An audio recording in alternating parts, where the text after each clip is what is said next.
د امریکا ولسمشر ډونالډ ټرمپ په یوه تازه اعلامیه کې ویلي چې افغانستان په تیرو 12 میاشتو کې د نشهیي توکو پر وړاندې په مبارزه کې پاتې راغلی دی. ټرمپ ټینګار کړی چې دغه مبارزه لکه څنګه چې باید شوې وای هغسې نه ده ترسره شوې. یاده اعلامیه د امریکا د بهرنیو چارو وزارت له لوري خپره شوې ده. خو په افغانستان کې کروندګر بیا وایي له تیرو 4 کلونو راهیسې هڅه کوي چې د کوکنارو پر ځای بدیل کښتونه وکړي. یو شمېر یې بریالي شوي هم دي او اوس د کوکنارو پر ځای سبزیجات، غنم او نور کرنیز محصولات کرل کیږي. 4 کاله وړاندې چې کله اسلامي امارت واک ته ورسید په ټول هیواد کې یې د کوکنارو پر کښت کلک بندیز ولګاوه. له دې پریکړې وروسته ډیری هغه ولایتونه چې کوکنار به پکې کرل کېدل لکه هلمند، کندهار، فراه، نیمروز، روزګان، بلخ، نورستان، ننګرهار، بدخشان او لغمان په ګډون بزګران له دې پریکړې سره تر یو بریده زیانمن هم شول، ځکه کلونه یې د همدې فصل په ګټه تکیه درلوده. خو اوس مهال په ډیرو سیمو کې هغوی بدیلو کښتونو ته مخه کړې ده. په دغه منطقه کې چې زه ولاړ یم دلته هم مثلا پخوا کوکنار کرل کېدل، خو اوس د دې پر ځای باندې بانجان او پیاز او نور بوټي کرل شوي دي.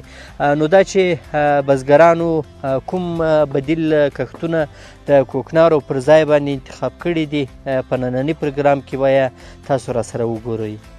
هغه ځمکې چې پخوا به د کوکنارو ګلان پرې غوړېدل، نن ورځ پرې غنم، انجه، زعفران او نور بدیل کښتونه کیږي. د ډیری بزګرانو لومړی انتخاب غنم دی.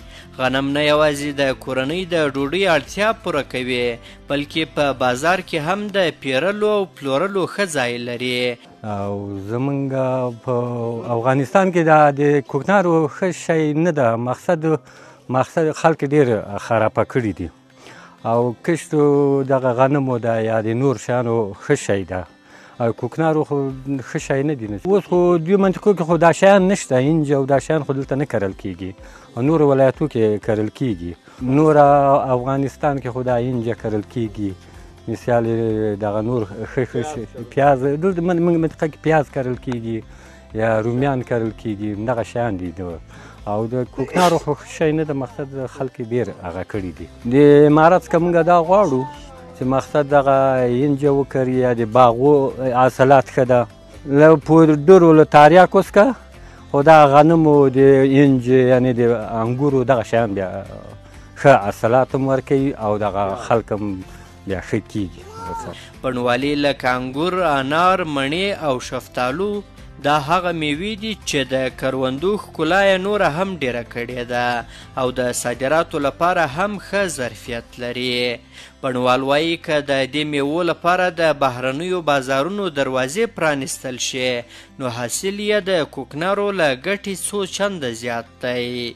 او دا اوس چې کوم ولایتو کې کرل کېدل هغه اوس امارت امیرالمؤمنین شیخ صاحب یو فرمان ورکړی دی چې دغه باید بند شي او بدیل کښتونه یې دا دي چې زمینه باید امارت ورته مساعده کړي چې لکه رومیان کرل کېږي، پیاز کرل کېږي، نور غنم دی، انجه ده وغیره داسې نور شیان هم کرل کېږي په بدیل هغه کې چې امارت زمینه ورته مساعده کړي. هو انجه ده د نه پوهېږم کیلو یې ده که ګرام یې ده، ډېر قیمته باندې کېږي چې 2 چنده د کوکنارو ده.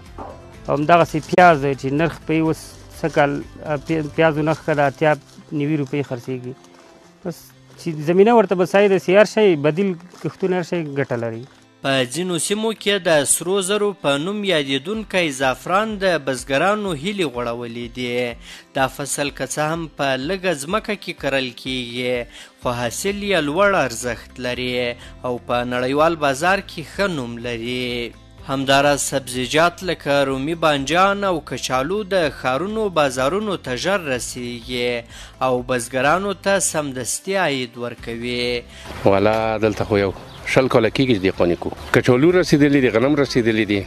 والا کچالو خو ښه کچالو شوي دي شته کال ماشاءالله، که خدای ته ښه وي کچالو ښه دي انشاءالله. خو بس لږ بازار ضعیف دی، خارج ته موږ څه لاره نه لرو، مثلا دلته د خپل وطن کې خرڅوو. بزګران وایي د کوکنارو کښت نه یوازې حرام و بلکې ډیری ځوانان یې د نشهیي توکو ښکار کړل.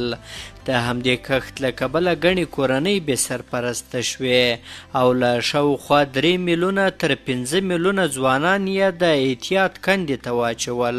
اوس چې بدیل کښتونه رواج مومي بزګران ځان پاک او خپل کار برکتناک احساسوي.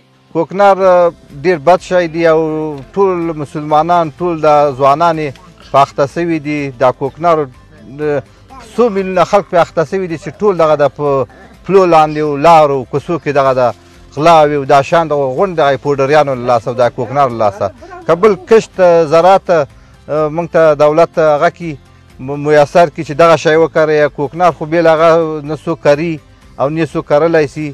امارت اسلامي بند کړي دي او انشاءالله نور زراعتي شیان په افغانستان کې شته چې سړی وکري او خلک خدمت وکړي د پیازو د رومیانو د غنمو غنم هم ښه هغه ورکوي. نور هر څه حاصلات ډېر دي په دې وطن کې چې سړی وکري.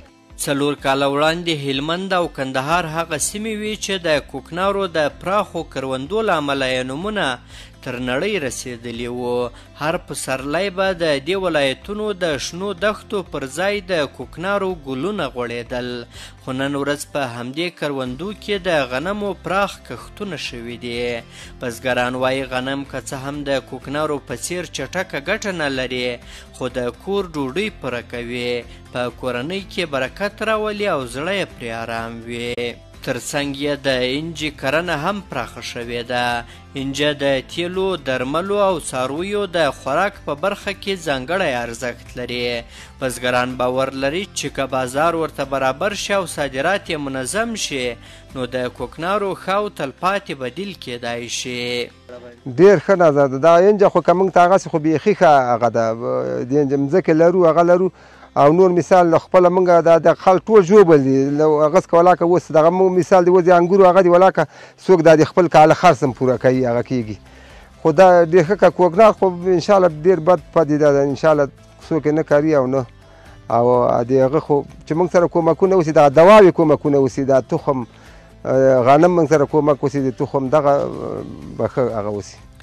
په همدې وخت کې د کرنې اوبو لګولو او مالدارۍ وزارت وایي یاد وزارت په روان کال کې لسګونه د کوکنارو د بدیلو کښتونو پروژې په پام کې لري او په شاوخوا 14 ولایتونو کې به په دې برخه کې له بزګرانو سره مرسته وکړي. د دوی په خبره بزګرانو او بڼوالو ته داسې بوټي انتخاب شوي چې د افغانستان په آب و هوا کې ښه وده کوي او بزګران کولی شي د کوکنارو او نورو غیر قانوني کښتونو پر ځای ښه حلال او دوامداره ګټه ترلاسه کړي. وزارت زراعت، آبیاری و مالداری امارت اسلامی افغانستان در سال جاری دهها پروژه معیشت بدیل را در 14 ولایت کشور عملی می‌کند. این پروژه ها شامل احداث باغ‌های میوه با سیستم آبیاری قطره‌ای، توزیع نهال‌های مثمر مثل گیلاس، انار و بادام و همچنین پیاز و زعفران و کشت نبات هنگ است. هدف ما ایجاد فرصت‌های معیشت سالم پردرآمد برای هزاران خانواده‌های دهقان میباشد. ما محصولاتی را انتخاب کردیم که هم درآمد خوبی داشته باشد و هم با شرایط اقلیمی افغانستان سازگار باشد. از جمله زعفران، هنگ، باغ‌های میوه مثل انار، بادام، گیلاس و همچنان کشت سبزیجات، نباتات دارویی. این محصولات در بازارهای داخلی و خارج تقاضای خوبی دارد.